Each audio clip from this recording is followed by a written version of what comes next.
This is my zero sugar strawberry fluff stuff.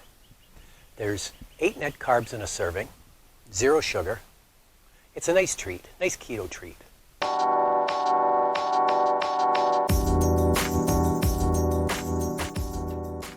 Okay, I've got a really fun dessert for you. It's called strawberry fluff stuff. And it's just what we called it. I know it's weird, but it's strawberry and it's fluffy and it's stuff. So, and the recipe for my strawberry fluff stuff is going to be below in the comments section. So I've got 8 ounces of cream cheese, and just full fat cream cheese, and I'm going to put that in, and it's at room temperature. And it doesn't take long to get up to room temperature because it's 90 degrees here. And I'm going to blend it with my hand mixer. There, that's nice and smooth. And now I've got some sugar-free strawberry gelatin dessert, which is basically a sugar-free jello.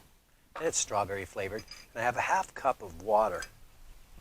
I just dissolved the strawberry flavoring into that water. And I'll just blend that up. There, you can see what that looks like. And I've got some zero sugar Cool Whip. And I'll just spoon all that in. And it's best if you bring it up to like a room temperature. And I'm not going to use the mixer for this. I'm just going to fold it in. So that's well combined. And now I'm going to cover this, put it in the fridge. And what's the best way to serve this? In a bowl with some strawberries. It's really good. Put a little drizzle of 100% chocolate on there. That's very easy to make.